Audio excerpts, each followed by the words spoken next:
Halo Sobat Filos, kembali lagi di video YouTube kedua dari Filsafat Indonesia. Dan hari ini kita bakal ngebahas soal tinggi badan, dan ini tuh cukup sensitif ya, karena pas masih SMA itu kita suka ngeliat kayak kok tinggi badan dia lama-lama lebih tinggi dari pas dia dari SD gitu. Dan kita udah biasa juga ngeliat kalau orang Indonesia itu cukup ketinggalan sama pertumbuhan tinggi badan orang Asia dan orang Barat. Ya jangankan orang Barat, kita ngeliat orang Korea aja sekarang udah tinggi-tinggi. Dan aku agak ngerasa kayak, apa ya, aku kok segini-segini aja tingginya. Tapi ternyata memang ada perbedaan antara asupan zat gizi tertentu di orang-orang yang tinggi ini dengan kita orang Indonesia. Dan ini kita bisa bedah lebih lanjut untuk perbaikan generasi kita selanjutnya. Chapter 1, zat gizi yang dibutuhkan untuk kesehatan tulang dan pertumbuhan tinggi badan kita. Di sini ada 6, maksudnya 6 zat gizi yang perlu diperhatiin buat meningkatkan tinggi badan kita.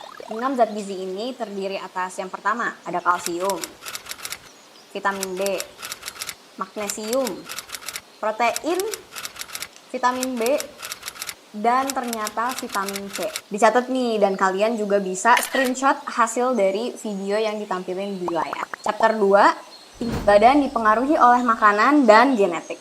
Dari sisi makanan, kita udah sama-sama sering denger ya kalau susu itu bisa meningkatkan tinggi badan. Terus produk susu yang lainnya itu ada yogurt sama keju.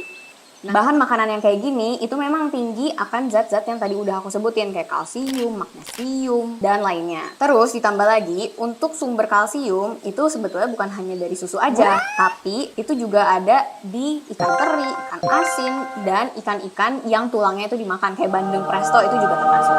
Kalau kalian mau tahu nih sumber lainnya, di sini ada minyak ikan, sayuran hijau, brokoli, dan sayuran bunga lainnya. Cuma ternyata kalau dari hasil jurnal yang aku baca nih, tinggi badan kita itu dipengaruhi sebanyak 80% dari genetik. Jadi ini agak tricky. Meskipun begitu, tetap aja karena ada perubahan. Kita ngeliat nih dari studi yang dulunya orang Korea itu lebih pendek, dan sekarang itu ada pertumbuhan yang cukup signifikan. Sekarang itu mereka ada di sekitar 170 sampai 180 cm.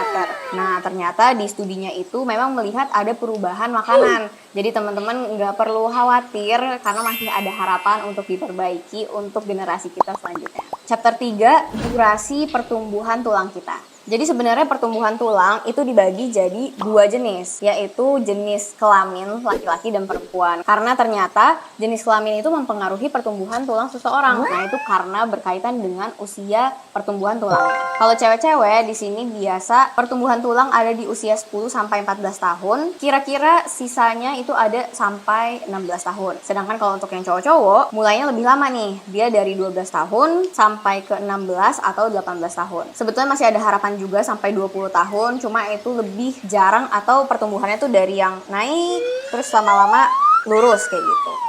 Dan pertumbuhan dan tinggi badan yang akhirnya sudah didapat di usia 20 tahun nih, itu bisa bertahan sampai usia 60 sampai 70 tahun. Setelah usia tersebut, maka akan ada penurunan atau pengurangan. Itu alasannya kenapa? Karena biasanya kan kita ngeliat ya, ada orang tua yang dia cenderung misalnya bongkok. Nah, dari bongkok itu dan karena udah nggak ada perbaikan lagi tulangnya, makanya dia lama-lama menjadi lebih pendek. Jadi tenang aja, kita masih ada harapan untuk memperbaiki keturunan kita dari asupan makanan. Yang penting sama-sama bisa catat dan simpen baik-baik ini catatan supaya nanti pas udah punya anak atau mungkin sekarang udah punya anak itu bisa langsung dipraktekin. Kalau gitu itu aja yang bisa aku sampein. Sampai jumpa di video selanjutnya.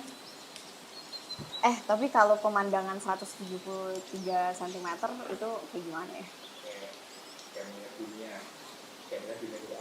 Perlu pakai high heels kayaknya nih.